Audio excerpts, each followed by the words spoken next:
Our first plenary, which is followed by breakout sessions, is on creating a safe workplace in your REU, Title IX and sexual harassment. And Rebecca Hacker, my colleague, and Lisa Rome, who you know from NSF, have kindly agreed to provide us some guidance and information on this difficult topic. Is it loaded? Yeah, I just should Okay. Thank you. So I just want to introduce this topic, and then Rebecca's going to take over. NSF and all of us have been wrestling with these issues lately, and they're particularly important for the geosciences. NSF does expect your institutions to comply with Title IX, and we want to make sure that our REUs are really safe places and safe and inclusive. We would like to prevent any problems from happening. So that is our goal, and we also, if there is something that happens, we want to be very clear what steps need to be taken. So when you run your REU, these students are coming in from all over the place. They don't know anyone there. They have no support network when they arrive, so you need to create that for them. You need to be very clear about setting policies. You need to provide training for them and for their mentors. Doesn't have to be extensive, but they need to know who to go to if there's a problem. They need to know that you set high expectations and that you would very much like this not to happen. Anything bad not to happen, no harassment of any sort. You need to appoint a person who can help them, who will be there all the time, not on vacation when they need them.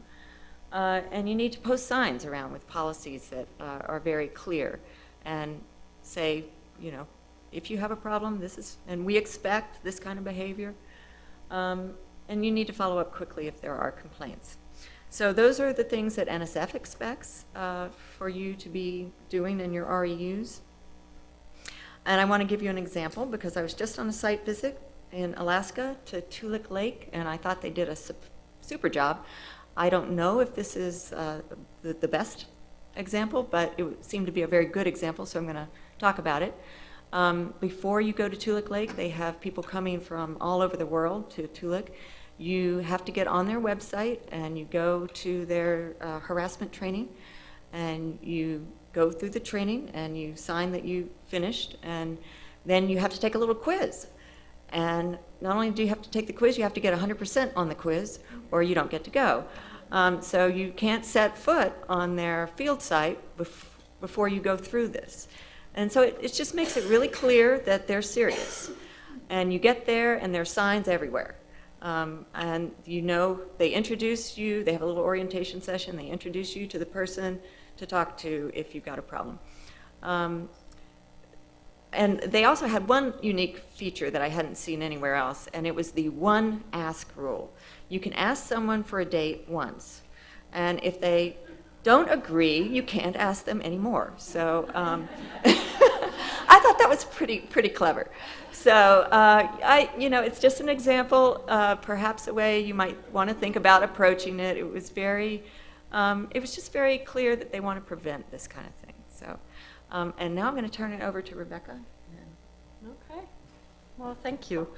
I think we started talking about this topic in the realm of how are we preparing our mentors and students in internships about 2 years ago, when a couple of studies that I'll point to in a minute came out, and they were pretty alarming and eye-opening. And actually Lisa, I think, called me and said, "What are you doing about this?" And I said, "Okay, let me organize this." And so we had conversations in our office. And sadly enough, we all had examples out of our own careers that we had encountered sexual harassment or gender-biased treatment through our careers.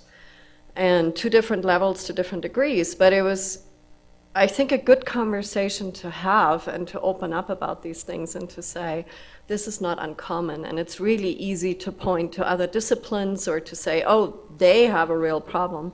But it's important, I think, for all of us to own this. And so I want to talk about a couple of things that I've learned over the last couple of months, things that are going on in the geosciences overall, and I will also hopefully be able to point you to a couple of resources, because I don't want to make this too depressing right after lunch telling you all the horrible things that are happening. I kind of want to end with, and here's some resources, and here's something we can all do. So if you've been on Facebook or read the news at all over the last year or two, you've probably noticed that we had an increased attention to this topic in STEM overall, and a couple really public scandals and issues that happened. So here are a couple news clips. We had articles like many women scientists sexually harassed during field work. Things got spotlighted even in Congress. We had a Caltech professor suspended for harassment, and many other issues. And I know that the poor astronomy community kind of got a bad rap the last year, but I think it was more a testimony towards people starting to talk about it and being vocal about it versus, oh, it's only happening in astronomy. I think that's the wrong conclusion to take out of this data set. I think we need to see it as this is happening all over STEM. The good news part of the story is that the geosciences is now very active on this topic. So in many ways driven by the Earth Women Science Network, if you're familiar with it, and then many societies and professional societies have come together to actually talk about this and try to address it. So just last week, the week before, I was in DC at a workshop put together by the AGU, funded by the NSF, many different societies there, to take a stance and to start getting organized around this.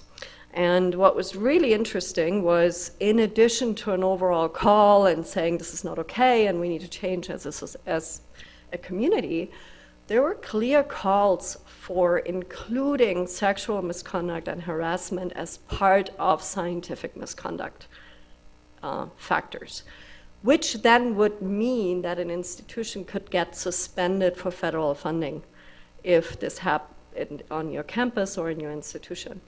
And there was a call for that. Everybody in the room said funding agencies might need to take that step and be pretty clear about this. And when I shared this, when I came back home and I shared it with a couple administrators, that's when they all perked up.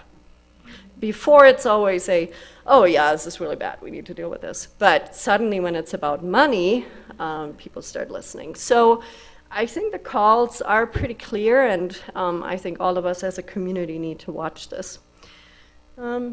So why is this important for us?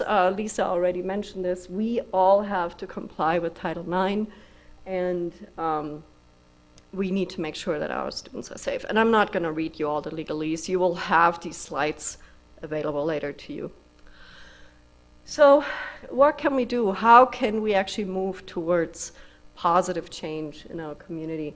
And Lisa mentioned that already, but I think the key piece here is prevention. I don't want to give you a lot of lectures of what to do. I mean, we'll talk about this, but ideally, we don't want to talk about what to do when your student or one of your mentors or staffers has been harassed or assaulted or discriminated against. Ideally, we talk about prevention. So I am asking that we all include this in our mentor training. I'm not sure what type of mentor training you currently do. Are you bringing them all together as a group before the summer? Do you have individual conversations? But I do believe that this needs to be addressed. And you can make your mentors your allies in taking care of your students. You're not accusing your mentors, oh, don't mistreat my students. You say, I know you care, that's why you signed up as a mentor. Please make this one of the things you watch out for.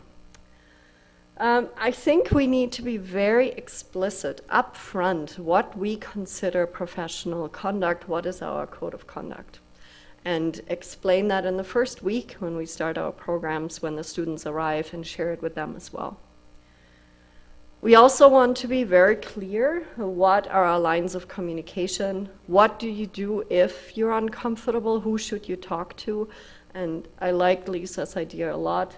I stole this and added it here, to have one ombudsperson on campus. If this is you, you have to decide if as the PI you are the best person they should come to, or maybe it's someone less scary. I know you don't consider yourself scary, but you are in a position of authority. And so you might want to have one more person that a student can come to and talk to. And I think, and this is really important, any of you who have kids, or dogs for that matter, know this, if there is a misconduct and you don't address it, it will happen again. So you need to nip it, and you nip it early. And I want to give you an example, not necessarily about sexual harassment that happened in my program, but I went hiking the first weekend with a couple of students, and we were all goofing around. We were just getting to know each other, and it was really loud and up in the mountains here, and somebody shouted out, "Oh my God, that's so gay." And I took a deep breath, and I told around, and I said, not okay, not in my REU. We're keeping the language respectful, clean. This was not okay what you said. This is exactly the type of stuff we don't want to slip into. And all the students looked at me like, oh my God, did I do something wrong? And so we had a conversation about how we even need to keep our language non-aggressive to prevent even anything else. Does that make sense? So you can start this really early, nipping little issues before they become bigger and bigger. And I think this is kind of what I really wanted to point to. Instead of just working on doing the minimum required by law, so you check off your Title IX requirements, try to create a good environment for everybody, that everybody feels safe, that everybody is comfortable. And the good news is that we have a breakout session that Carolyn Brinkworth here from NCAR will lead later today, I think after this. If you're curious about how to create this environment so the issues don't even come up, please go to that session. As someone who's worked in the field a lot, this is something dear to my heart, and I think it applies to many of our REUs in some shape or form. Field work is a whole different beast than being in the lab, and we need to be especially aware of this. I think power structures, whatever they are, in science between PIs and who's the leader of a camp and what's going on, that's kind of even kind of exacerbated in the field. You have a lot of peer culture and pressures going on in a field site. And we all are aware of the alcohol in field work, long hours, people are stressed out. And if we're honest, none of us make really good decisions when we're tired or drunk. So I think this applies to field work. We have found, and research kind of proves that off-campus behavior that includes fieldwork, conferences, travel, is often worse than your normal behavior back in your office, where you are maybe more, you think you're more watched more than in fieldwork. We also have a lack of communication in the field often. Your student might be isolated really far out there. You might not even be with your student in the field. In my field, we go storm chasing, not storm chasing, but we do a lot of research following storms. And so I might not be all the time with my students. I need to trust that they can call me and if something happened, and that often is difficult. But we also need to see that these field experiences, field camp is so exciting for a student. They don't want to be sent home if they report something going on. That should not be the response, and it should be made clear up front that that is not the consequence that will happen to them, correct? But if you never explicitly say that at the beginning of the summer, what the consequence would be if they came to you and reported something, then the student might just prefer to or choose not to say anything because they really want to stay in camp. And I just wanted to point you to one study. If you don't believe me, you can read the reports. So in 2014, we had a very good paper come out by an anthropologist named Clancy, and she surveyed people doing field work, and the data was so shocking where it came out that 64% of people working in the field over a certain period of time had experienced sexual harassment, noticed unwise comments, jokes, that type of behavior. But 20% had personally experienced sexual assault, and and this is really where I think it's relevant to our REUs, more than 90% of women and 70% of men who had been assaulted or harassed were student, postdocs, or employees of lower rank. Why? Because harassment is often, like most things, not about sex, it's about power. And so, of course, the people with the least power in a department or in a field camp are the most vulnerable.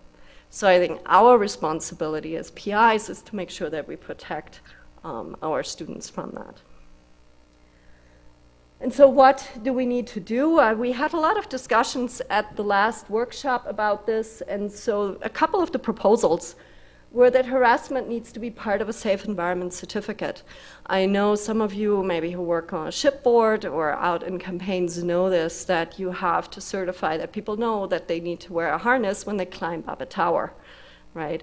But this potentially harassment prevention could become part of that safe working environment. That's a hard one to propose, but you might want to consider a no alcohol policy. Some grad schools now bringing this in for their social events. They're saying, no, we're not going to happy hour anymore. We're trying to do something else. I know most federally funded shipboard activities technically should be dry.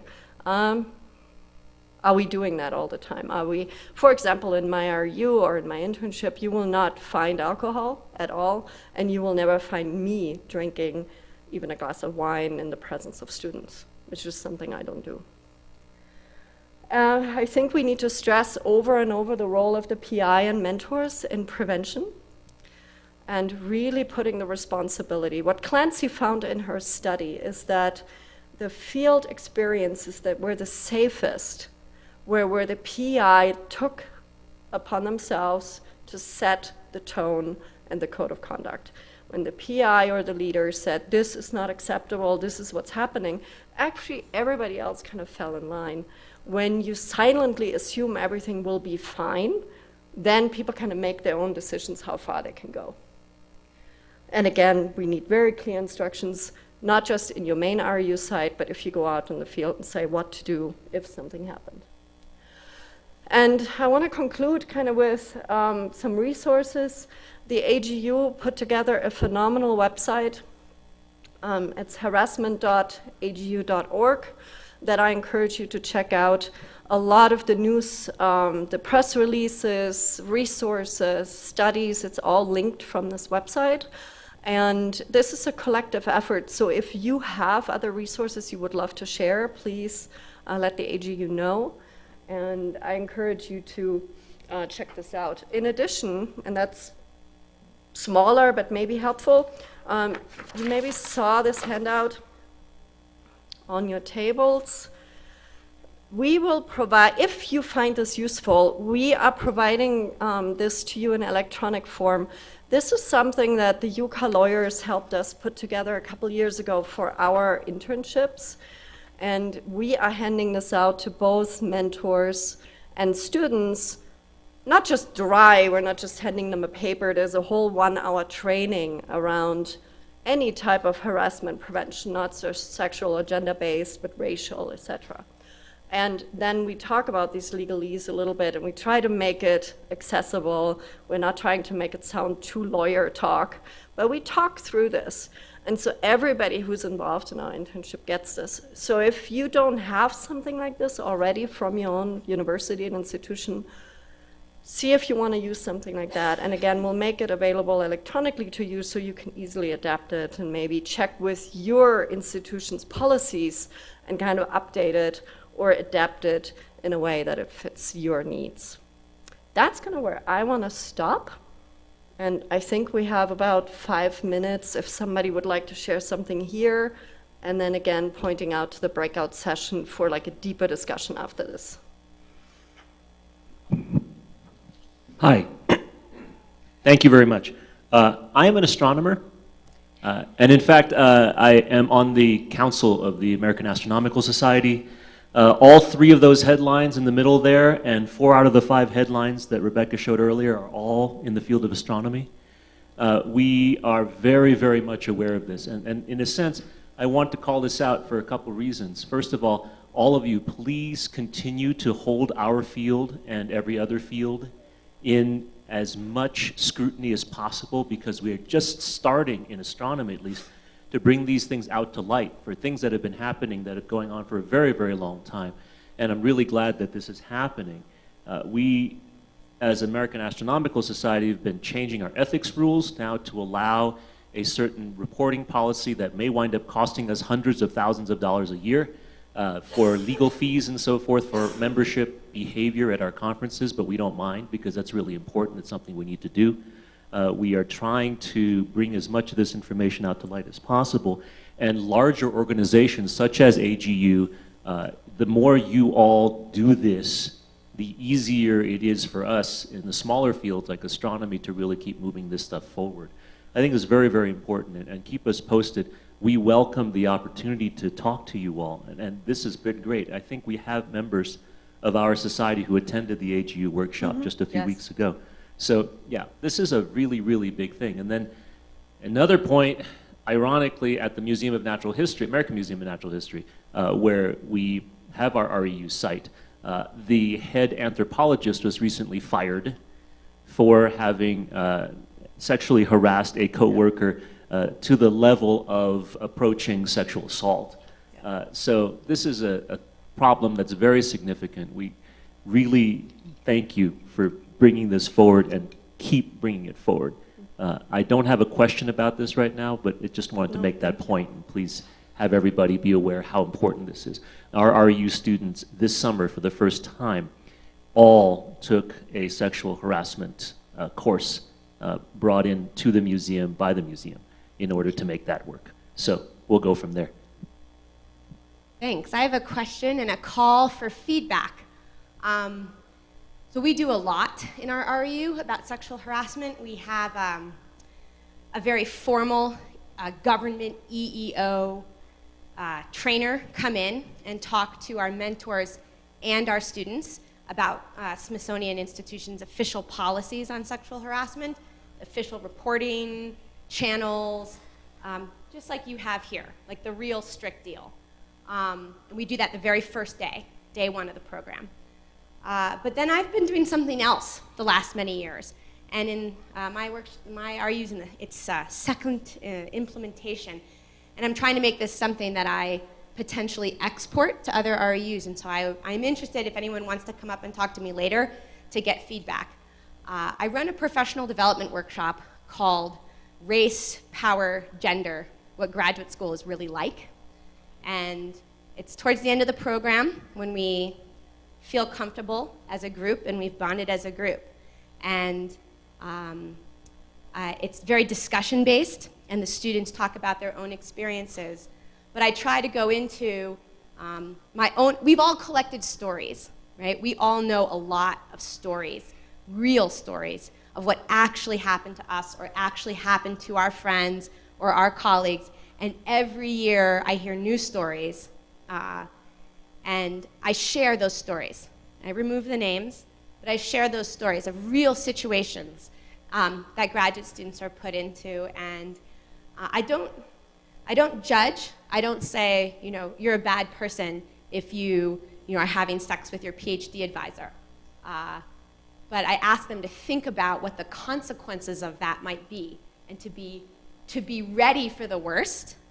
And I'm working on ways to evaluate the efficacy of this workshop, but the students have a very positive response. I get a lot of emails and meetings after this where students come forward and say, thank you, and hey, this did happen to me as an undergraduate, and thanks for providing all those resources. So this is something I'm trying to develop, and maybe do an article in CUR or somewhere to talk about this strategy, this workshop strategy.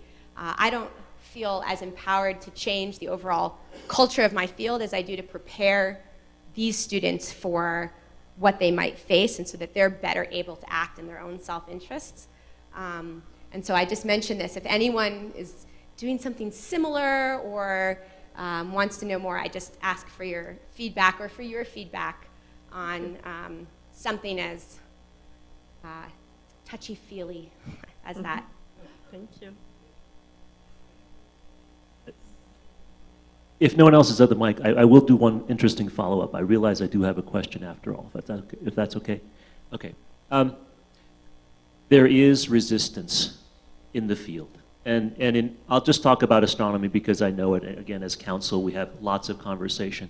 We have many members and in our diversity committees challenging the council to do more and to make statements and things like that. And we do a lot, but there are also members of the society who come back to us and say, you know, we are not an advocacy group, we are a group of scientists. How dare you suggest that I am sexist or a harasser when I do the same thing I've done for 30, 40 years, blah, blah, blah. And when we did our ethics change, our ethics policy change, about the same number of people didn't want the changes as advocated the changes, as thought that we weren't going far enough. So here's a question I guess I would have, particularly for our program officers, but for other people who are leaders in the field. Can we go back to those who resist and say, look, NSF, the funding agencies, the entire community needs us to act. We cannot resist anymore. If you resist, I'm afraid we're just going to have to roll you over. Can we do that? Is that something that you all would be comfortable with us saying? So the responsibility does rest with the institution, but NSF, if you've got a problem, you can bring it to us and we take it up the chain. So we are just implementing Title IX compliance checks, I guess, where they go, the IG's office goes in and at an institution level. So if you really find that you're in a problem and you don't know how to address it, you definitely should contact us. The institution is responsible ultimately, but we can try to help. Okay, thanks. You know, we're actually out of time, of course. Yes. Thank you all. Thank for you to our listening. speakers and commenters and